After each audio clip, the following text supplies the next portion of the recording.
So, what was wrong with the lower thirds? What? Huh? What? Yours said OJ Borg. Who is even OJ Borg? OJ Borg is a CS guy. Well, you were 3 points away from qualifying. Unfortunately, you didn't make it. Airstation Mike did, who are now obviously known as Rogue. That A is going to feel bad, but you are here, and you're going to be casting alongside your weekend, which has got to feel good, right? Yeah, for sure. I mean, it was a bummer that we didn't get to qualify. It was just down to the wire. The last game, a 1v2 between EB and Airstation Mike, now Rogue.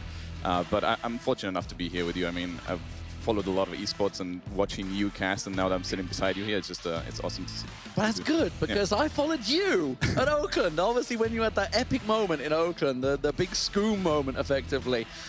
So let's talk about the teams. Obviously, we've gone through the qualifiers. It has been a grueling process. God, there was like 900 teams in Europe that tried to qualify. These guys did very well in Oakland, which is why they're here, finished in 3rd place. These guys finished in 1st in the North American qualifiers. There were so many teams vying to get here. Now, you've talked already about your favorites. Obviously, the standards, your vitality, your phase, expected. But the dark horse you talked about was a Vanguard. And of course, they qualified once again, as they did for Oakland, in a very good position. But they've just not been consistent. Yeah, that's right. I mean, they've been consistent in IEM qualifiers. They crushed, like, they qualified last time in Oakland, but unfortunately they had their visa issues, as the desk said earlier. But they qualified yet again. But they're a team that they either do amazingly well, like get a lot of frags and come on top of the leaderboards, or they just fall off short. Like, they've had quite not consistent results on the online performance leagues. So I'm curious to see if they bring their A game, if they feel comfortable. I think they're going to be one of the teams to watch out this series for sure. Now the teams are all in the lobby and ready to wait to go. Now this is the hot time, right? Map number 1. Everybody's a little nervous. Where are they going to drop? Because we've already seen a couple of scrims. We know that Georgia Pole is going to be very contested. You've got potentially 5 teams that will go there. I think Optic will move away from it. Vanguard's definitely emerged a North Georgia Pole team. We know TSM are moving away from there. They're going into your spot. You know, you vacated Yasnaya for them, so they're going into there. Obviously, Avenger would like to claim Yasnaya was Theatre of Mayhem's originally, but they no longer exist, so they're in there. But Georgia Pole South, this is what we're going to talk about. There's a potential for these guys on your screen, KSV, the Koreans that have joined us, Kinguin on the left-hand side of the screen, and LGD that are on the other side of the stage. Now, Kinguin and KSV are right next to each other, and these have been going at it in the scrims. 3 scrims running, they've been going at it in South Georgia Pole. This is a hot drop. Yeah, exactly. I mean, and this is going to be game 1. Game 1 is going to be the foundation of the whole series, technically. I mean, this is where you claim your loot spots. And we've seen a lot of teams have different loot spots compared to each other, except for the ones we just mentioned, which is Kinguin, KSV, and LGD. They like to go South George. So whichever team comes out of top in this first game, or maybe not, maybe we'll see Kinguin go elsewhere or KSV go elsewhere. It just all depends. But this first game is going to be the most chaotic one, the most harder one to cast for us, because we don't know exactly what's going to happen. As we've seen in other games, we know where teams drop, but since it's the first game against random regions, teams that haven't played against each other before, so I'm curious to see how that goes. Yeah, I mean, okay, let's talk about TSM, because obviously they are a team that have adjusted, and this is something that's only really happened in probably the last few weeks in online competition. Obviously, they were always almost, actually, they eventually sometimes went to Zaki as well, didn't they? But they were very much a North Georgia Pole, the edge of North Georgia Pole as well. But they've made this transition to Yasnaya. And they've also transitioned from an edge team to a central team. Yeah, which is what meta I'm talking about. If anyone doesn't know what the hell I'm on about, obviously, you know, the circle comes in. A lot of teams like to either get in the center or play the edge game, which is what we've been seeing FaZe do. And in fact, that's a team that's switched. So both these guys have completely switched metas from Oakland. Yeah, I mean, North George, the way the TSM looted North George is a little bit further than Yasnaya compared to the center, and it's takes a little bit longer to loot. So when they looted North George, they wanted to be geared, so they took their time. In Yasnaya, you can actually get looted pretty fast. It's like a fast or slow, right? You can take your time. So the fact that they're going now Yasnaya, they have these options of going early sometimes, and they've actually adapted that. And FaZe, a team that used to go kind of early in the past, are now going a little bit later. So they're kind of swapping roles between those two teams. We're just waiting for one player to get in there. There's Smack on your screen there of TSM, and here's a team that could try and put a challenge in. Obviously, we've got the Japanese Sun Sisters coming in. We've got LGD coming in from China. KSV, obviously, if you guys have been watching over in OGN in Korea, then you would have seen them in action as well. Cloud9 on your screens. A team that's actually had a change there. Obviously, for Exus there is the new man that's come in for Chappie, obviously, formerly when he was at Oakland. What sort of adjustments have Cloud9 gone through? I mean, and moving away from that as well, I want to talk about how teams are adjusting, because I want to go back to KSV, actually, because a point's just popped into my head. KSV had their shot caller change 4 days ago. Well, actually, it's probably about 6 days ago now, but because they've traveled and such. But you're obviously Team Liquid. You guys have had a big adjustment, but you had a full-on boot camp, just like they would have. But 4 days as the shot caller, that's a really short time to come into a major tournament. I mean, the good thing for them that they have the core free, so the core free already know the strats they're going to do. It's just one of them has to step up now and do the short calling. So I don't know if one of them are experienced with that. I feel like every team, in my opinion, should have everyone short calling at one point so they get used to it in case, you would lose a player or in the future or something like that. So I'm curious to see how they're going to do. I don't think they'll run into many issues. I feel like we've seen them do scrims pretty well, so yeah. I'm curious to see how they do in actual live play, because obviously scrims and tournaments is completely different. That's when the game actually starts, right? Scrims, so people take a little bit loosely, they're a bit more aggressive and just going for frags, and there's no pressure. But now this is when the pressure starts, and some teams can freeze. We've seen teams perform really well online in the past, and then when it goes to the LAN, they just kind of like struggle. Well, there's a man that's cool, calm, collected. Andy That's Pyro. a man that doesn't struggle at all. He does not struggle. Had a fantastic shirt on this morning. You may have seen it on his Twitter. Let's talk about Method, because obviously they are the Pachinki drop team. Nobody challenges them there, really. They have done very well, I feel, online recently. They're a team that, safe to say, plays a lot around, Andy. I mean, I sat and watched, I think... who's dead? I think Turtle and Leighton was there. 80 was dead, but Turtle and Leighton were basically... They would scout, they would find everything, they would even pull the shots, they would bait, everything for Andy Pyro. Yeah. Give him all the angles. Yeah, you have to do that. I mean, he's an aggressive player and he's really skilled. He's probably one of the most mechanically skilled players out there, and especially in LAN. Like in LAN, he just pops off. So if you have a player like that, you can't really restrict him. You have to just like control around him. So that's what Method's done perfectly, in my opinion. Like they haven't like restricted him. They just like played around him, and it's been working out for them. They've had good results, and let Andy just pop off. Just let him do his thing. And of course, there's the Sun Sisters, the Japanese team that have come in with Cloud9. Excellent stage setup here. I'm loving the setup myself. I was happy with it when it came in. Cloud9, now they're a team that did, I would say, very average at Oakland. Obviously got through in qualifications here. In second place, actually just behind Noble, didn't they?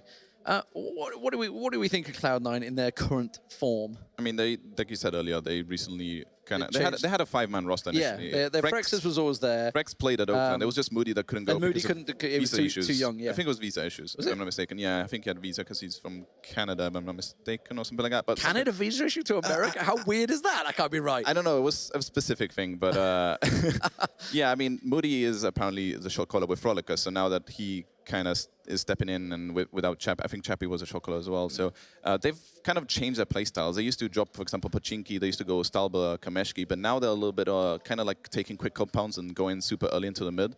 So they've been doing actually pretty decent. They haven't been like too good online. They haven't like been the top. I feel like NA scene hasn't been any team that like shines like the EU, like the FaZe or Vitality, where they kind of shine against other teams. NA is a little bit more like up and down between teams, and Cloud9 is kind of one of them is always there. Well, you mentioned them, the #1 team currently, or certainly the #1 team here because they won in Oakland, and that is Vitality, formerly known as Against All Authority. The French boys, they obviously went over to Korea recently with FaZe and Optic. FaZe did very well. They got second place in the Korean tournament and first place actually in the one-man solos. Yeah, but Vitality. Well, let's talk about these. They are a very aggressive team. They're known to go down into Milta, which I don't think anyone's going to contest them. But online, they've been consistent but not outstanding, I think it's safe to say. Since Oakland, like prior to Oakland, they were really dominant. They were top of the leagues all the time. And after Oakland, after winning Oakland, they kind of had a little bit of struggle. But it wasn't mainly due to because they kind of got dropped in Milta. Other teams are jumping Milta maybe because, oh, look, it's Vitality, number one team. Let's challenge them for fun or challenge them to get improved. It's also a good way to improve if you drop at the town. They're a very aggressive team as well. So that we've talked about that obviously with the Vanguard before. You know, they are ones that will. They will take a fight if it's given to them, and they're not going to not shy to back away from it, sort of thing. So Shadow on your screen there, and actually I think he's the in-game leader, isn't he, Shadow? That was Monkey, but yeah, Shadow. That was Monkey on the end there. Shadow's the in-game leader, and I think Shiv is the second in command in that team. And as Rock says, obviously, is famously said, we are a very aggressive team. We will take fights, and it's something that some teams will shy away from. Yeah, it's safe to say. King Green themselves, obviously we were talking about, you can see them above. It's this lovely two-tiered stage. I got KSV next to them. We did hit on this, but King Green are also a team that are basically saying, you know what? If they come, South George, we're going to fight them. Now, they've had 3 fights. Do we now, we're going live, do they think maybe we should adjust? Or do we think, you know what, this is our land. We want front 6, back 6. This is our property. We're going to fight KSV the whole way. Because, you know, this is game 1. Obviously, there's 8 games to go throughout it. Your points will stack up. But you could hamper yourself very early on. I mean, it all depends if they have a plan B. Because playing from different locations is completely different. It's not like when you play, for example, South George and you get a West Circle, you know how to play. If you loop, for example, Lipovka, which is far east, and you get a West Circle, it's completely different how you play that out because you can't go early. You have to take specific paths. So if they do, for example, abandon South George because another team is dropping there, like, do they have a plan B? Have they practiced this? So we haven't seen that in online tournaments. They've always been getting South George. Every EU team has been respecting that. And that's an issue that you get in PUBG and international events because all these teams kind of drop at their own regions and no one contests them. But once they mix together, if any team have a loot spot, they're going to have to adjust. And I'm curious to see if King Wing will have a plan B or not. And speaking of plan B, by the way, great to see such a full house here, by the way, you guys out there in the crowds. Thank you very much for joining us here in Katowice. Let's talk about the plan B. Let's talk about where do you go? The plane cuts across. Say it's like one of the worst planes. It cuts across, I don't know, deep across Sosnovka, which we can have that sometimes. Obviously, some teams do have secondary loot drops. Yep. But what do you adjust to? Are you one of the teams, obviously, you go Yaznai, for example, as Team Liquid. Are you one of the teams to say, we're going to get the vehicles and we're going to go Yaznai regardless? Yeah. Or are we going to try and maybe have a backup plan? Because some of these teams do have backup plans, and they maybe even have 2, maybe even 3 drop points. That's where research comes in. That's where you kind of watch where teams go depending on planes and see if there's that free spot. If there's that free spot, you can sometimes take that that location. I mean, as Liquid in the past, we've had a game where, like you said, it went all the way the south from the east to the west, and we saw that no one jumped Milta, so we just instantly jumped off the plane and went there instead of just driving towards Yaznaya. Because when you get that south plane, everyone's going to be going for those mid-part cars, right? Everyone's going to be fighting for those cars because they want to go either mid or the north part of the map.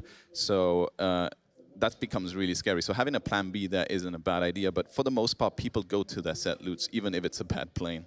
Well, let's talk about loots. Let's talk about where people are going. We've got a bit of time. I'm told it's not too long, but we can talk about where we expect to see people. Of course, things could change up, but this is like the expected positions. Let's go down the teams as we know them. Let's start out with Vitality. Obviously, going to be going Milta. Yep. I think it's a done deal. I don't think anyone's really going to contest that. No, I don't think so. Unless it's an Asian region, then maybe abandon one of the locations, go to Milta, but I don't see anyone going there. Alongside them, of course, is FaZe. Milta Power, pretty much consistent. There is talk that they may be switching. We'll see, but I'm pretty sure they're going to go Milta Power. I don't think anyone's going to doubt that one. Method, I think, again, another standard Pachinki. Not really anyone contesting. We did have a little Cloud9 dust up in Oakland, but I don't think we're probably going to see that again. Tempo Storm. Let's talk about Tempo Storm, because they're a team that have gone West Coast generally. Do we expect to see that, or are we going to see any changes? I think Tempo Storm is one of the teams that are most known to go West Coast, and they've been going there for like the past 5-6 months. As far as I know, I've known Tempo Storm, them going West Coast, so I don't see them switching that up. They know that area really well, and it's kind of an area where you can just kind of abandon, and if you get contested and get some small compounds here and there. Yeah, what we're talking about, obviously, if you're wondering what West Coast is basically the full coastline, the shoreline, effectively, west of Gatka. It's like all in and around there. There's a lot of smaller complexes, which actually often get quite left. You know, they're off on the side of the map, and a lot of people, it's pretty easy to get across. There's big open fields. It's very fast.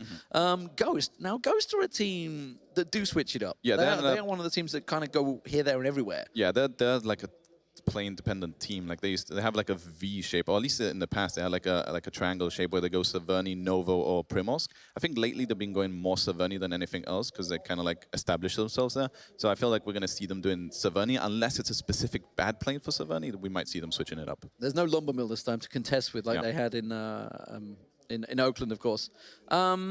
Let's carry on down the list. TSM, we've talked about them. They're going to be Yasnaya. We're pretty sure of that one. They obviously used to be North George, but we're pretty certain they're going Yasnaya now. Yeah, they've switched it up a little bit. They had a little bit struggle in North George, maybe because of the rotations that we spoke about earlier. It takes too long to loot North George, and they didn't really like playing Edge all this time, so they kind of want to switch it up. So they're going to be going Yasnaya. So I don't think any other team so far are going to be going Yasnaya, so they might be free. And if you get free in Yasnaya... There is space for two in Yasnaya.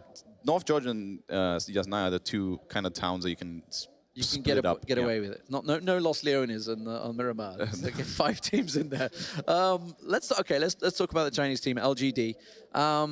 We believe they're going. They have been going. Mill to Power. I believe, right? You believe Mill to Power. Yeah, they went Mill to Power one scrim, I've told, and then FaZe faced them, and then they've changed and they went South George in the previous game. Now, obviously, they would have seen previous scrims. KSV also going there, the Koreans. So. This is a team that's kind of nomadic at the moment. They're not really sure where they're going. I think this, for me, is probably one of the teams that could definitely conflict with someone. Yeah, for sure. I mean, 16 teams, there's going to be teams conflicting against each other no matter what. Well, there's no one going Primorsk at the moment. There's no one going... I think Sunsis does. You think Sunsis is going Primorsk? Primorsk I believe they are Primorsk going now. And Novo, I think, is maybe... Free? Kind of free, depending, because it's Noble goes sometimes Novo, but it's depending on the plane. So sometimes it might be free, sometimes it might not. So I was about to get to Sun Sisters. You believe they're going down there. KSV we've talked about. South Georgia Pole we believe. Alongside Kinguin, of course, in there. Cloud9. Now this is a team that tends to go sort of south of Pachinki, effectively, in those complexes all in and around that sort of area. You know, do they go so far as Yellow Houses down here? I think they do. Yeah, they send one player like right east of the West Bridge. They send one player to loot that. The way Cloud9 likes it is they just like to get cars, loot just one compound each pretty fast, and kind of like the old Team Liquid roster where we used to loot fast and get cars and rotate into the middle circle. Cloud9 kind of adapted a similar strategy by doing that. Let's talk about Optic. Optic are a team that I believe are switching it up. They were a North Georgia Bowl team. Now we know our Vanguard go there, and obviously formerly TSM used to go there. But there is space. We've discussed it. We've seen it, and actually I've just had a chat with them. They're going into school and school apartments, and we were just saying, like, there's not really any, other than Tiger Mafia, who are obviously not in attendance. There's not really any major teams that tend to go into school and apartments anymore. Yeah, especially in the NA scene, which is Optics is part of. They used to be White and Fate. They used to go. They actually been going North George and school apartments for quite a while, so they're experienced in doing that. So they have that plan A and plan B if they want to, both North George and school apartments if it's free. Okay, down to Noble, which is an interesting one because they could potentially be going Novo. Or they go Zaki sometimes. Yeah, so they got like a north-south full split. The way Noble plays is they like dropping as soon as the plane starts. So if the plane starts from Zaki and it goes down to the southeast, they jump Zaki because they want to instantly loot before the plane land as quick as possible, before the circles close. Exactly, and if it starts a Novo, they'll drop a Novo. So they're kind of like that specific strat. Because I guess by the time the plane traverses the map, it's a full probably minute before it gets from north to south. Yeah, and it takes like 2 minutes for the first circle to appear from the very beginning. So they have like 2 minutes. Quite a bit of time. Moving down, obviously we've talked about Kinguin. They will be South Georgia Pole. You know, I've obviously cast with Larson as well, and he's said, no matter what, we will always be South George. And I've said, even if the plane goes right across Sosnovka, we will get vehicles, we will go South George. Yeah, that's so even if the circle comes down, they will just go there. That's how they play. Rogue, actually very similar. They will always go to military base, Sosnovka military base, won't they? A team that has actually been conflicted with them recently on Wardy's Game Ward, but they're not obviously in attendance as well. A Vanguard, let's talk about the Russians. They do like that North Georgia pole, but they also like to scout early. I think it's safe to say. They tend to send either, I think it's Keen or Mumino that tends to go out very early on. we'll get to Chaos, actually. Before we start talking about scouting, quickly say about Chaos. Chaos, we believe, are going to be going in and around farm. Yeah, they've been dominating the South American scene around the farm area, so I don't think any other team are going to be around there, except for Cloud9 are kind of close, and Vitality and the Milter Town are kind of close, but I feel like they're probably going to stick to farm for now in game 1. So let's while we're waiting and watching you guys having a lovely little stick fight with the I don't know what them things are called. There's inflatable things.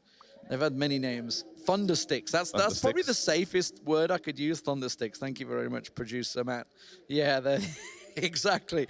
Yeah. So let's talk about rotations because this is a hot spot right now, and there's actually quite a big difference between the east and western scene. Certainly us in the West, we tend to use a lot of vehicle heavy. Yep. I think it's safe to say with the rotations, create vehicle compounds, which is actually another thing that's come in, like whether you take a compound or whether you set your own compound up with a vehicle. Where do you stand on this? Obviously, you as Team Liquid tend to be not even taking a compound. You tend to be in the hills with a full vehicle setup. What obviously you guys prefer that. What's the reasoning behind it? I mean, for example, as a Liquid, yeah, we tend to take hills if the hills are in the circle, and we will prioritize the hills that are more central, right? We obviously want to take that. The reason is because for us, it's the info that we can get around hills. Sometimes hills, if it's a good one, you can get a 360 view of your whole area, right? 1 kilometer around you. So we kind of take that early on because teams don't tend to play hills early on. So you can get this info, you can check all the compounds out, and then when the circle comes, you can rotate out of it. Instead of, if you go for a central compound, you might just be a little bit stuck there because people are around you and other compounds as well. And you don't get that much info depending on location. So we tend to do that. Also saves your vehicles a little bit more when you play around hills instead of compounds where you just have losing to find tires here, there, and everywhere. Yeah, exactly. So we tend to do that, and then obviously move on to compounds in the later circles. And in the same vein, circle, center or edge? It depends. I mean, it all depends how the initial circle is and where you're looting. Obviously, if, for example, and it also depends on how fast you loot and what you're looting. Like some teams like looting after 2 minutes and they start rotating already into the center. Some teams like to have a specific gear, like full level 1 and a lot of armor before rotating. And yeah, it depends. There's no right or wrong answer to that. Here we go, ladies and gentlemen. We are finally about to go live. It is the PUBG Invitational live here in Katowice for the Intel Extreme Masters. And at last, the plane is in the air. This is the time we've all been waiting for. We are so intrigued to see where they're going to go. It is a pretty much cut across the channel, a plane going from Novo up to, well, just south of Gatka, I think, across the map. So that's going to definitely cause problems for the northern teams, and we'll see whether anybody makes the adjustments. We talked about Noble, a team that jumps out early and first, right there. But I'm also seeing LGD following alongside FaZe towards Milter Power. Yeah, this specific plane is going to be a bit tough for the teams going to the north side, as they're going to have to parachute towards like Yasnaya and fight for vehicles. We might see teams that go Lipovka, Yasnaya, the Rozoks. They're going to be jumping against each other. As I said, Noble, they started Noble and they dropped there instantly, so they're going to be looting there for free. Same for Rogue, not being contested. We'll see a couple of teams flying towards South Georgia right now. See Optic. They're going North George, yeah. They might be going North George with a Vanguard and Kingwing, and I believe KSV are going to be going South George. LGD actually dropping near Milter Power, so we're going to see Vitality, LGD, and FaZe fighting for that location. Yeah, so obviously you expect Vitality to be in Milter and FaZe to be in Milter Power, but LGD kind of wedged themselves in between the two.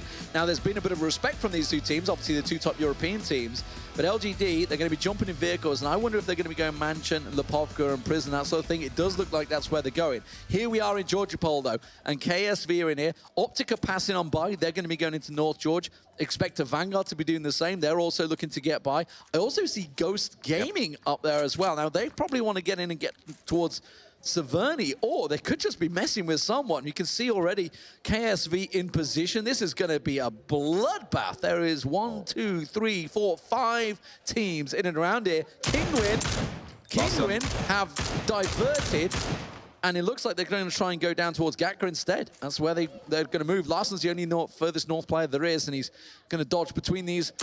Is the iron sight from Simpson. Is Larsen going to be the first man down? He won't want to have that and his CV, and he's going to get away by the looks of it. Yeah, I mean, this specific playing path was really tough for Kingwin, and they seem to be splitting around. Gadka and are not going to go South George, but that first circle did appear, and it's going to be a southeast circle, which is going to be tough, especially the way the playing was, because all these teams going to the north side of the map are going to take their time to get there, and they're going to take their time to loot. So now that the circle is so far away from them, it's going to be curious to see how the teams are going to rotate around here. That is pretty much the furthest southeast circle you could get, because it's kind of half off the map. It's kind of, that's how far it is. We're expecting, where do you reckon that was going to swing? Because, okay, let's think your position, think where you are. Say, for example, you're in Yasnaya. Would you play it safe and game maybe to the hills of Milta, or would you try and get onto Sosnovka Island? Here we see two teams, North Georgia, as we expected, as we said earlier, Optic and Avanga are looting a little bit. They're going to be pretty much safe on each side of the apartments, one team on the west and one team on the east. They're not going to conflict. They might if they're on the top of the buildings, but they probably won't conflict with one another. It's pretty much safe looting. It depends whether they run in, because these guys did clash. I know Optic scouted it in the previous scrim. We're like, okay, Avanga are there. We kind of expect that. We've seen them, obviously. They drop there every single round in qualifiers, so it's a very much known area. But Optic is certainly very capable, and they're very much aware of this. Obviously, they're used to trading with TSM in the north. But look at that circle way down south. So my question was, do you go into Sosnovka now?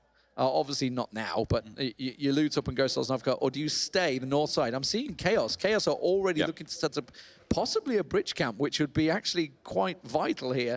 Are they going to stick around this station? I think they're probably going to rotate. They're going to go over towards the crossroads, maybe. They got farm, they looted farm, and we know this team, we've spoken to them, and they like looting fast and going instantly to the middle of the circle. And the fact that they have farm, they have this free bridge that they're dropping around, so they know if anyone's camping the bridge or not. So they're going to start rotating to the military island and going to probably take a prime spot there. As we saw, Noble was bang in the middle in Nova, so they're just going to keep on looting and stay there. See Vitality looting that Milta town. I mean, these guys are on their auto paths now, effectively. So from that point of view, obviously you are in a tournament. How tense do you have to be? Obviously, you can see Monkey looking around there, just like a little unsure. He knew that LGD dropped in and around that area, but they've obviously gone further north now. But when you're in your loot path, like now, something you've done probably 1,000 times by now, I guess, through scrims. How autopilot are you in, or how focused do you have to be? Because you can just switch off and just carry on running your route, right? Yeah, I mean, the fact that you mentioned LGT kind of landed around them, you have to be a little bit wary if there could be a solo guy maybe that didn't get a vehicle is looting around, so you have to pay attention to what you're doing. But if you see no teams dropping around you, you kind of go to that autopilot fast loot mode and not really scout around you until you're geared up. Talking about teams moving early, we've got 1 minute 40 until the circle even collapses, and this is a massive circle. I'm already seeing on the map Method and Cloud9 heading over the West Bridge, so these guys are getting across very, very early. Obviously, we saw Chaos coming across. These guys, looks like Leighton's been forced to go wide, and potentially a bridge camp going to be set up by Method here, or whether they're just going to abandon Leighton and say, you know what, it's time to swim, buddy. Yeah, I mean, the circle did shrink on the east side of military. They don't want to be wasting their time if they're going to rotate fast. They want to take a mid-compound, so they might just leave Leighton there, swim across, and come in later. It's more important to have 3 guys in the middle of the circle, and especially when it's this circle, when there's not that much space to play around. So they're going to leave Leighton behind and not camp the bridge, it seems.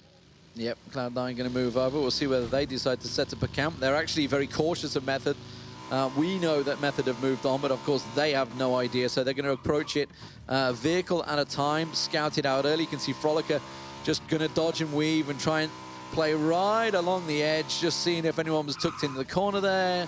Says it's safe, everyone will follow him through. Now we're seeing this is a very early rotate. I think it's because of how deep south this circle is. And there's not enough space. As you can see, the circle is almost 70% water, so that means 30% land. So if you come in late, everything's going to be taken with 16 teams. Yeah, there's not a lot of complexes.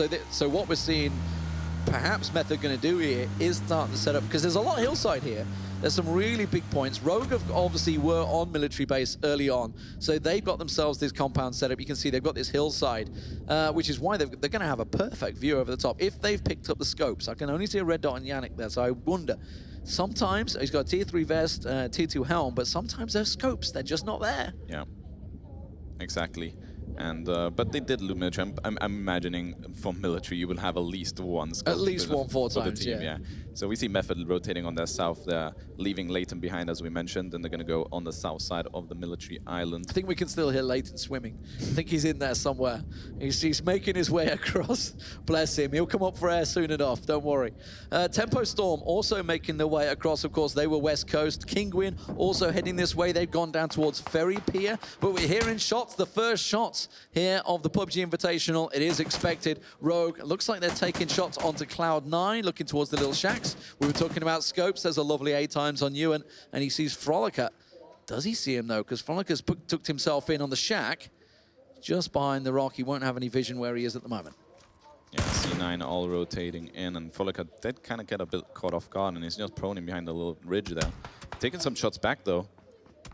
Jazz are getting tagged up there. Car 98 ready and waiting to go. The rest of the boys trying to put the shots in. They will manage to tag up Frolica pretty low. He'll just be able to heal himself up safely behind that rock. The rest of the Cloud9 you can see just off to the right-hand side. They're setting up, realizing it's a little too dangerous to bring all the vehicles down there. They have a decent ridge line to keep those vehicles hidden. Now, you've got to remember, Method were close by as well. They're going to be hearing all these shots behind them, and their attention will be drawn. And actually, they will have a very interesting angle on this Cloud9 fight. Yeah, C9 has seemed to abandon that and left Frolica alone. I saw Frex and Solid leave with the vehicles, and Frolica at the same time gets knocked and going to be finished. So Frolica, the first one down in game 1. Nobody wants that. Nobody wants that. Moody goes down at the same time. Andy Pyro picking up a kill for Method there. As I said, they were just down the hill. They're over the ridgeline there.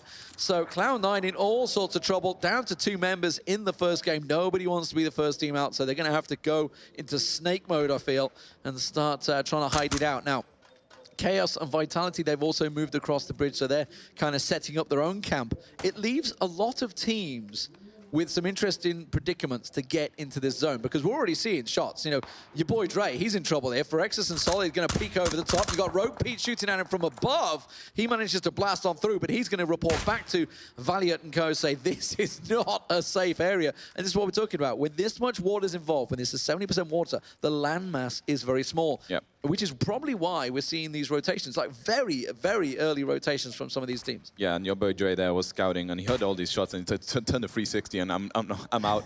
He doesn't want any of this Rogue and C9 action, and the Method in between as well. So they're going to be going towards the southwest side, probably the cliffs in the map. A pretty decent spot to hold cliffs, because you see a lot of teams will probably come in with a boat, and you'll get a lot of kills that way.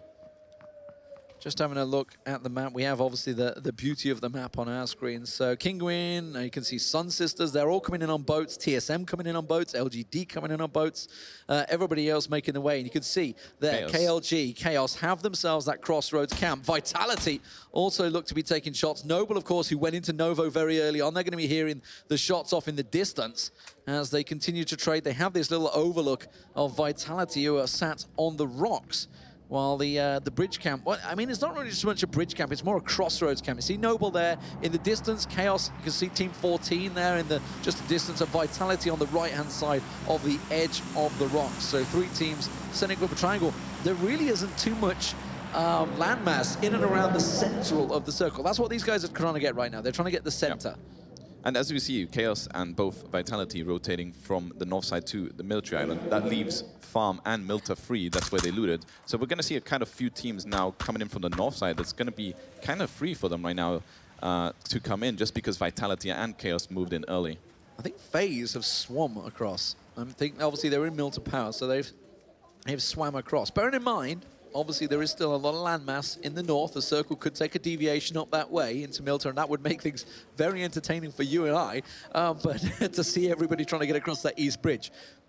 Circle continues to shrink. It is now the blue basically inside Sosnovka. So KSV, Vanguard all starting to take damage. Optic, Ghost all still trying to make their way in. A couple of members of TSM, they're gone for a 2-2 split, which is another thing we'll get to in a little while. KSV, we can see here, they've actually almost got themselves a little camp. They're just trading out items on the edge. This is before the west bridge, so they haven't even gone over the bridge yet. There you can see on the map, Vanguard actually just about to come in, so they may conflict. KSV, of course, we're in South George. Vanguard we're in North George, and KSV look like they're ready to take some shots on. Arnu is going to come straight into them. He's going to get ripped apart. Nothing he can do there. Sexy Pig will take him down, and Esther, the captain for KSV, and in-game caller will manage to land the shots, and Avangar, the Russians, in trouble. Keen, normally the scout, he's taking shots as well. Yoon trying to get himself a position. Look, they are on the West Bridge, so ready and waiting to rip them apart. Avangar, they're going to have to ditch it. They've got to go water here. Yeah, this is something that Avangar actually tend to do a lot, is come in late from the blue. But one issue with that is if you have this team still holding here, they just get apart. Now, KSV did lose one player in that engagement. We saw Avangar get a knock on them. And we also see Sun Sisters, Homo, playing the west side bridge as well. His team all rotated on the south side, but he's still playing around near KSV.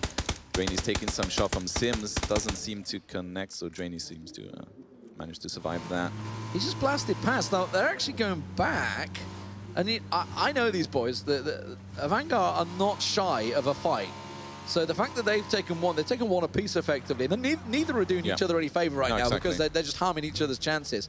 Obviously fighting for med, you can see he's got a first aid, and he's actually got a med pack as well, so that's actually pretty decent for Sexy Pig. These guys have all looted Georgia Ball, so they're going to be pretty well geared. Yeah, I mean, like you said, they're ruining each other's things here. They both lost one player. They're just better off just like making a pact and just go one by one into the bridge and go into the circle. If we get the map up, the circle has just shrunk in, which is why we're seeing shots. Actually, I can see Tempo Storm losing 2. The circle has shrunk once again, and it's very much centered on Novo. So Novo going to be the focus now, and a lot of people heading that way, and it's caused, obviously, a lot of movement. Look at this. You can see Phaser in there, Chaos in there, Noble in there, Vitality coming out the shoreline, Tempo Storm trying to get down. It is chaos in Novo. Yeah, and Chaos, Latin Gamers actually have probably one of the prime spots of this barn one, because this is the outskirts of Novo. If you want to play a town, you want to play on the outskirts. You don't want to be bang in the middle, because then when it shrinks away from you, you're trapped. You want to be on the edges. So Chaos taking a good spot. FaZe on the southwest side of Novo as well, not in a bad spot themselves. We see here Mexi looking around and just kind of like taking control of this south side of Novo. Just to update you on KSV and Avangar, they're both now coming across the bridge. They've kind of realized that, you know what, the circle's bumped, updated. We're all taking way too much damage, so they're all making their way across the bridge. It's a very harmonious thing. I can see one member of Sun Sisters that's left, but this is where we want to look at. Sexy Pig has knocked himself. He's jumped out the vehicle too soon. I believe he took a damage and took... I think he had to bail out the car before he exploded, had to bite the bullet. But speaking of biting the bullets, FaZe inside. Now, this is really a position you don't want to be in, I would say, for FaZe right now. They're pushing a little bit too far north right now. They need to control the south side. And Jepti maybe is noticing that and is holding a little bit back. They're doing kind of a 2-2 split, which is not a bad idea. As long as you have the south side, you can do that split. Noble, though, this is a great complex. This is probably the best complex in Nova, because they have this overlook. And look, they can see FaZe down low. You've got a view of Chaos and the other side of you towards the coastline. And you can see people coming from the crossroads. So they have a perfect spot right now, Noble, in my opinion. I mean, they looted here, so they obviously took this spot. And they know about it. And they know this spot is the most info and easiest to rotate out of. So they're going to be sticking there for quite a while. Chaos Latin Gamers, we just mentioned, they did lose one player, actually, down to 3. I didn't notice how that probably during that rotation to get that compound, they lost one player. They were trading with Vitality a bit, so I wouldn't be surprised if we saw them picking up a kill. Just to update you a little bit more, Optic and Ghost Gaming, they are all on the swim. Obviously not a great deal of vehicles going to be available on the coastline now. TSM also have Break, and I think it's Vis that's actually swimming across it. Maybe Smack, I'm not sure. AIM is way down south, so TSM gone for a big split. Kingwin here, where they actually managed to survive the South George, and we saw them go to a little bit more They're Gatka. In Gatka. They went to Gatka side bandit, so they are all 4 alive, which is perfect for them. They took boats. They went from the south side with the boat and landed. And they just took this hill, which is not a bad spot to be in right now. An interesting thing for them is how geared they're going to be in comparison to how they would be used to being geared from South Georgia Pole. Obviously, I'm seeing tier 1 vest for Miraku, for example, and a red dot, and whether he's got any scopes in there or not. Also looking around, you can see Rogue actually taking shots at KSV down low. They've been obviously on this hill. There's a Vanguard come in. Drainius gets lit up by Gaxi. One member, I think, Mumino, that is ditching for the water. That's going to be Drainius down, and a Vanguard have just been hurt so badly in these rotations. I believe they are down to 1. That's one of the issues of coming in late, especially in a circle where it was so small landmass that if you come super late, you're going to have a lot of teams in the center, a lot of teams in the edge. So they'll be taking some dot damage from that blue, and now they come in with half HP and just get battered by Kingwing, losing 1 player there. So KSV in the hangar.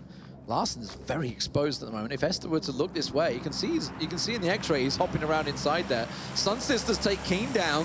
I think of Vanguard, they must be down to one man. There's still 16 teams alive. I can't see who is left for them because there's just a mass of name tags in there. As Bloom goes down to Fuzzface. Larsen suddenly is getting lit up, realizing he needs to hide in the shack. The rest of Kinguin trying to get across. This is not a very safe spot, and they're not inside the circle yet. Yeah. But they kind of got on the southwest shrink, which is going to a little bit help them up to go up these ridges. I think there's a ridges north of Kinguin that might be able to take free, but I believe they have no vehicles, so this is going to be a tough rotation with Rogue shooting at them right now. Third circle update has actually gone very favorable for Rogue. Yep. If you can see the minimap, or at least a chunk of it, we will see that it's actually swung a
though, and the swimmers are going to come in. I think we're back. Obviously, Kinguin, VoD getting knocked out right now by C9, who are holding them to the east. The only two members as well that left for C9. They were pushing straight into him. Kinguin are kind of in this horrible situation. There's no cover at all. They come up between, I think it's KSV, Rogue, and C9. They've got nowhere to go, Kinguin. They're in a real problematic position. As you can see, we did lose one squad in there. I believe that was a Vanguard that went down first, which is not ideal for the Russians. You know, we were talking about their inconsistency, and this is very much it. They were very late on the rotations, and they've been caught out in that position, especially when it's such a southern circle. Yeah, on their behalf, like they do loot North Georgia, and it was a military It's the circle. furthest point, yeah, it's the furthest point for them, so they had struggles coming in at the bridge, and then now coming into the edge, and they lose all their members. There's a lot of people that were swimming in and around Nova that are all pushing in on the rock. Like the hillside, the hills of Nova are alive with people at the moment. You can see them there on your screen. You can see LGD playing on the rocks here. You can see Chaos, Team 14, Tempo Storm off to the left. In the distance, shots being traded. You can see FaZe in there, Team number 2. They're just trading back and forward. This is such a complex area. Method off in the complex is there. LGD with a view of a couple of people peeking up there. I think that was Method maybe creeping up. That was Ghost Gaming, sorry. They were just creeping up on the beach line that they've got a vision of. You see Break and Smack outside the blue right now swimming, so they're going to be struggling a little bit because you can't heal underneath the water. Well, this is the fourth circle about to hit. That's going to hurt. The next one's going to start hurting for them, and I feel they're going to struggle. Rogue again. Rogue circle. They were the team that were here, right? They were in Sosnovka. They went for the hillside early on. They went for that hillside complex, and it does give them that advantage. FaZe need to move. You can see Chaos are just inside. Noble finally have to lead this really awesome complex area. Ghost Gaming, they're making this move. They're going to be massively visible to LGD on the left here. Smack and Break go down in the play zone. We talked about they went for a 2-2 split early on. They were very late moving in, which means obviously there was no vehicles. FaZe on the move.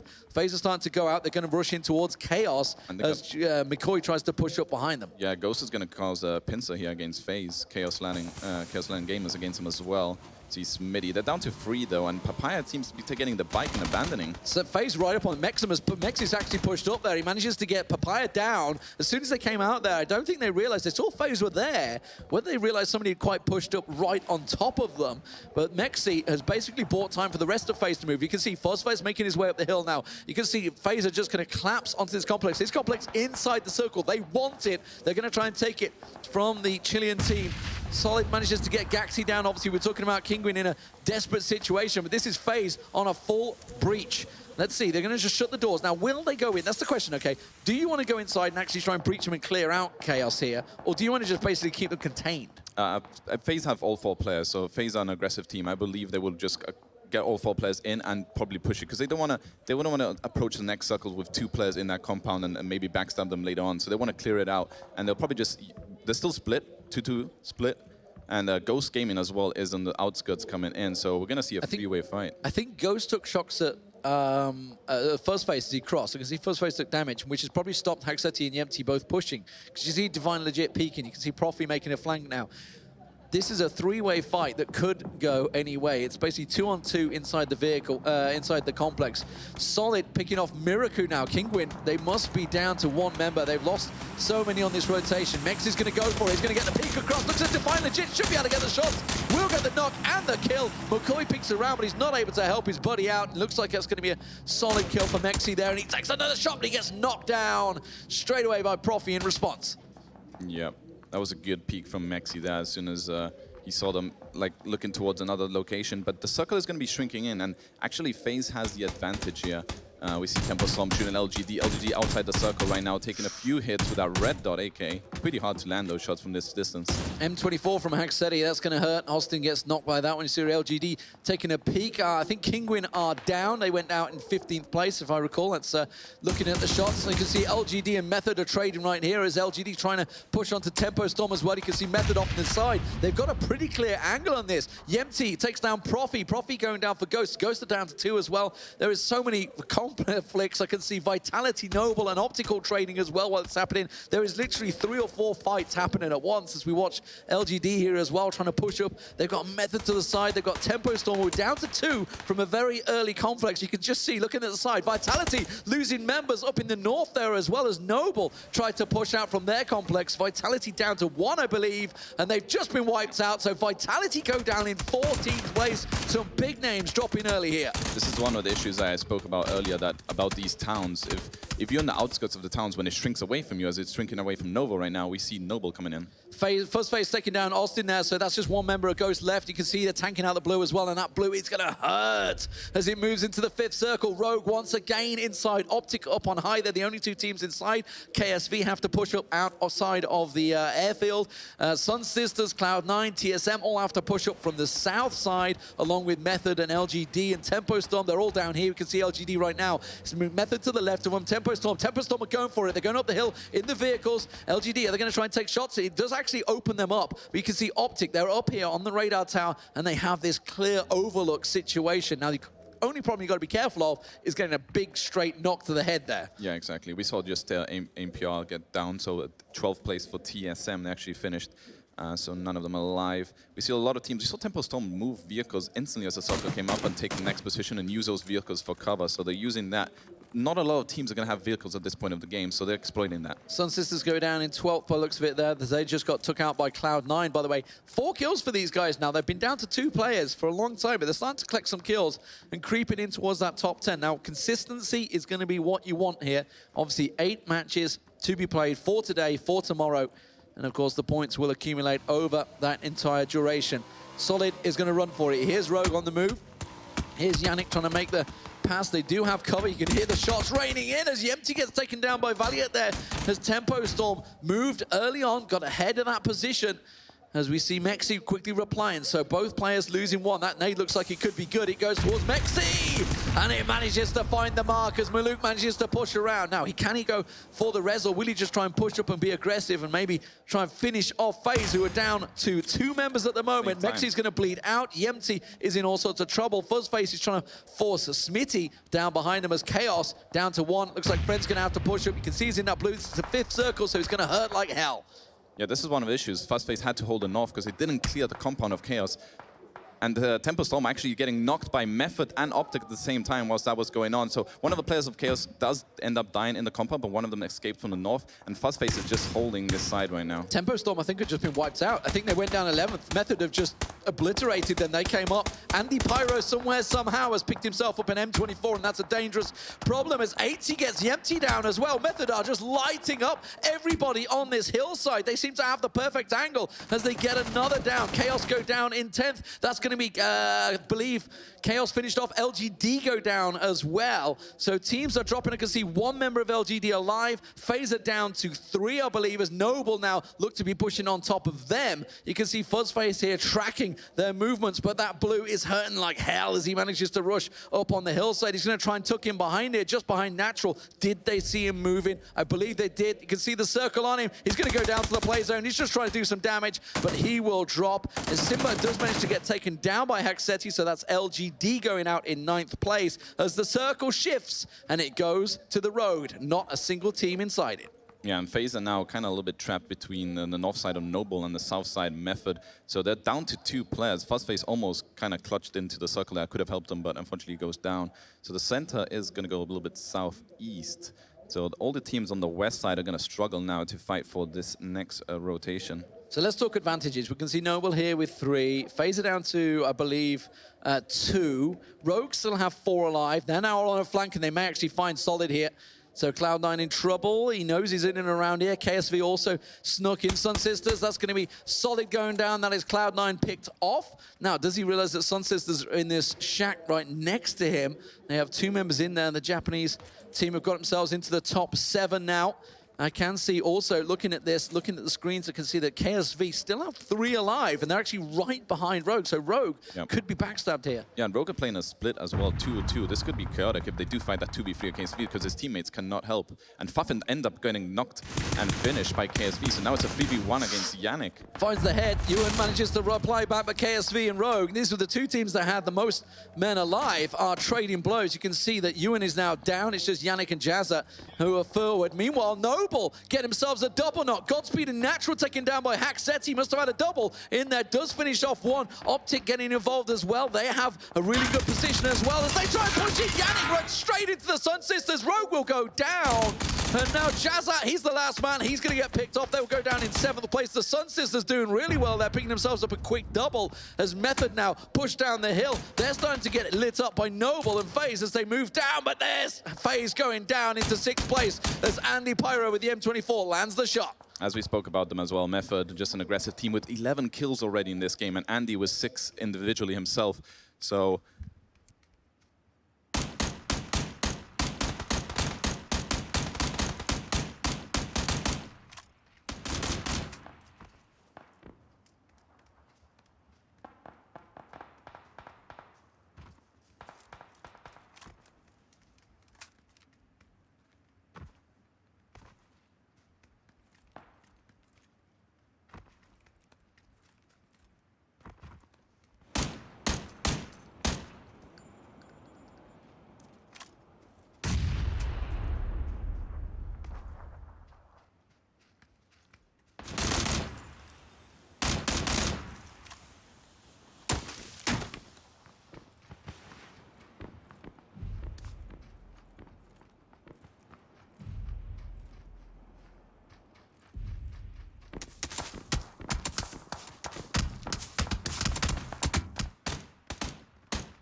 play the edge game. Hip-Hop taking shots with his SKS, but not really landing them. And now Andy, with that M24, has to try and get a knock to open up this move. But KSV look like they're creeping. Looks like they're on the snake. Judging by Team 10 on the minimap, that's KSV creeping in. Sun Sisters Team 12 down the bottom there. As Optic with 4 alive. look to try and make it. It's all about landing a knock right now. Yeah, exactly. I mean, they have to go across the street, as we mentioned, so they need to get this entry frag before they push. They're throwing smokes, so smokes are now really useful, and they're going to be crossing the street right now. But yeah, KSV, as we mentioned, and SST are going to cause a little bit spoiler, because they're hiding right now. There's the circle. Bahawaka sees Turtle. He sees 8C on the flank. 8C trying to get in. Andy switching over to the M4. They've got to push it. They've got to use these smokes. They've got a wall of smokes, but he's going to push them over the ridge. That grenade looked like it's going to be very good for Bahawaka. Doesn't see whether it lands. Sunsisters will get picked off. They go down in 4th place as KSV pick themselves up the kill, and they are flanking around the backside of Optic. So Optic's suddenly aware that they need to be looking over this ridge line while they have to try and deal with Method. Oh, Turtle so low. Has to get himself down and healed up, but the Method successfully get 3 across. As I say that, they lose 1. They get knocks around the side there. Turtle will go down as well. So Method down to nothing as 1 man stands. It is going to be, I believe, Leighton that's in there. I'm trying to see who's alive. It's 8C. It's 8C that's going to be in there. And 8C will go down. Optic will pick them off. It's Optic versus KSV. And it's Optic with 4 men alive. They are in prime position to take the chicken dinner. Yep, and it's a 4v2 this situation right now, and they know where KSV is as they heard the shots, and now they have the circle on the north side as well, and Hypok gets a knockdown to Pig, Sexy Pig, and the finish. Beautiful by Optic with an 8-kill win starting off game 1.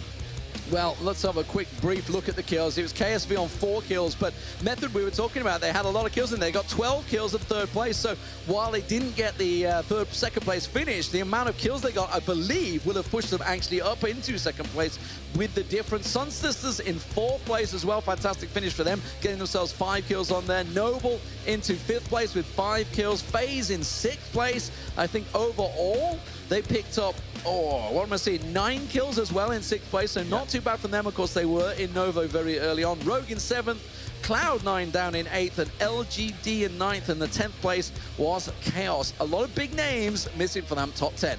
Yeah, exactly. That was a really harsh game to start off with, but we saw a lot of teams on the west side initially, and then it shrunk all the way southeast. We saw Vanga struggling, coming in late. Optic actually, the team that just won, they came in late from the north side, but that's because the Vitality and Chaos abandoned the north side of the bridge. Yeah. They came in freely into the circle and then controlled that hill from then on. They actually came over the bridge as well, I believe. Yeah, I don't think they swam it either. They were just so slow coming down. It's in there. Obviously went into Georgia Pole North. Optic successfully take themselves their first chicken dinner of the day here at the PUBG Invitational. Let's get over to the desk to break that one down. That's right, great start for Optic Gaming, getting themselves that first chicken dinner, and they had such a great and strong position there down on towards Military Island. But we're going to start things off here on the analysis desk by talking about how things began, gentlemen, with the playing first circles, creating a tense situation for a lot of teams. I think that's fair to say. Yeah, I think it was it was a unique first circle on the you know, when we talk about our first game, we said expectations, see sort of where people drop and how that affects strategies. That wasn't necessarily the case with this plane because it was so shallow. A lot of teams had to find cars, make long rotations, and then the circle being at such a polar end of the map then made them make some really hard choices about coming back. Yeah, I think if we look at Rogue, they knew they had military, they had lots of loot, but I think they made a mistake not taking that radar position that Optic got for free. They moved in late. They got this position super late compared to how many other teams was in that area already. And that's a super strong position, not only mid game but also early game. Yeah, it seemed like Rogue was more hesitant and scared about what was going on in the southern parts. Maybe teams that were going to rotate in around from there. They were dealing with C9 very early and were in such a strong position against them. They weren't thinking about the whole picture, I feel. Yeah, and I think it comes down to the circle, right? Because of the nature of that circle, it did compress the landmass to about 40% of what we'd normally see. And effectually, Circle 2 was equivalent to what we'd see in, say, Circle 4. So there's a lot of value to that, and I think Rogue maybe caught off guard by such a small circle early on, was tentative about their early movements. And that, I think a lot of teams did that. We saw some cool traps attempts by some teams. A lot of people tried to sort of utilize this early circle to their advantage. Chaos? Yeah, Chaos set a trap at the bridge and was trying to pick people off, but Vitality sort of smelled that out and snuck up behind them and forced them off that position. So that was kind of fun to see as well. Yeah, that was good. And looking at it, you were mentioning, you know, the second circle kind of moved things forwards. It just accelerates the game to the point where we had some of those more hostile moves going on much earlier in the game, Avenger. And when you're in that position, even as a pro player, it's not happening that often when you're kind of in that conflict zone that early. Is that fair? Yeah, I'd say that as well. I mean, we see FaZe. They're not favored by the circle at any time, but they still move on, push on. Right, yeah. Breaching all the way west, we saw the circle moving west twice, favoring Optic like a lot.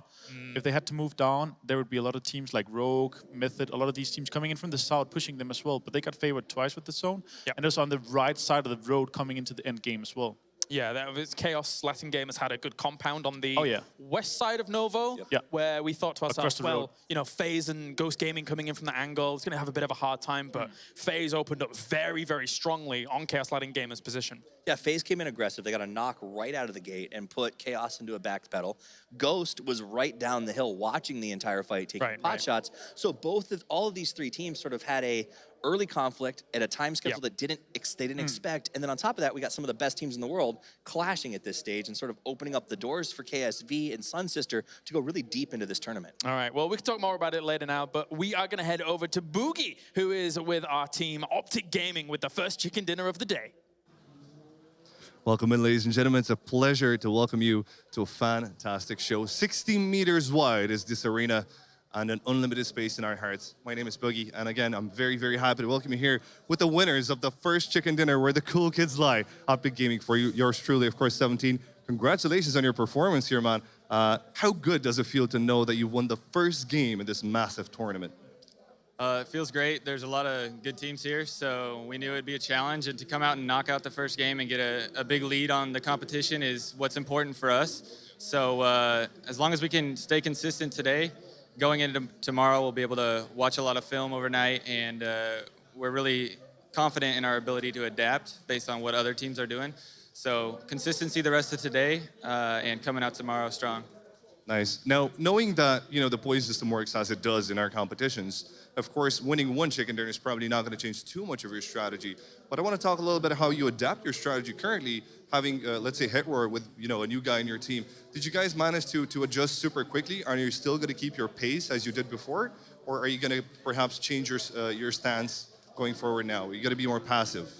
I think we're still going to play the same way. Hetroar's came in and just been like an immediate plug-and-play impact player, which is hard to find. And he does a very good job of keeping me in check during the game. So making sure that I'm thinking straight, and when I'm not completely sure, you know, what the call is, I can always ask him, and he's just always great to help me out there. So we'll definitely keep the fast pace, run and gun kind of style going, and we'll see how the day plays out. There you go, fair play to you. And here's one more question. I know you guys have been coming from a lot of events, so it cannot be easy for you guys, you know, adjusting to the jet lag and whatnot.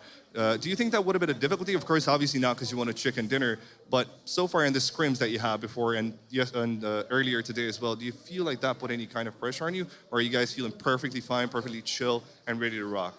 Yeah, well, this is actually, like, for all four of us, the first time we've been pro gamers. So there's some experience with Overwatch and stuff on our team. But as far as adjusting to jet lag and flights and what it takes to be a pro gamer, a lot goes into it. And for traveling to Korea for the first time and traveling back in a 15-hour flight, it really takes a toll. And it's something that, you know, I just preach to the team, like being able to adapt, just adaption. So it's something that we're learning right now, and like, I can't thank our org enough for what they've done for us to move us all together, be able to 24/7 boot camp, and you know, perform in such a high quality area. It really does a lot for us. There you go. So you got to have it in your heart. If you want to be up here with the best of the best, the cream of the crop, the top of the top, then you got to have it in there for sure. For you, it's been Boogie. We'll go back to the desk and see what the guys think about this. Thank you. Thank you very much, Boogie. Always good to hear from our first winner of the day here in Optic Gaming, being able to take that first chicken dinner. And let's talk about the top four, guys, what we saw from that, because we were focusing on that quite heavily when those last circles came in. Optic Gaming had a super strong position on top of that radar hill. And then Avenger, as you pointed out, very, very early when we were looking at that, with the next circles coming up, they had such a strong position to be able to then dictate the rest of the game from there. It was a really good spot for them. Yeah, so coming down from the radar, when you have these circles, is so strong because you can have the old look, you can leave two players up there, and you can just have the old look of the hill going down. And also, there's the density of players in that side, there weren't that many. Everybody was centered like on the southeastern side of the circle. There's so many players there, so they could just easily transfer down into the new circle, which favored them the next time. Yep. So they're in a super strong position.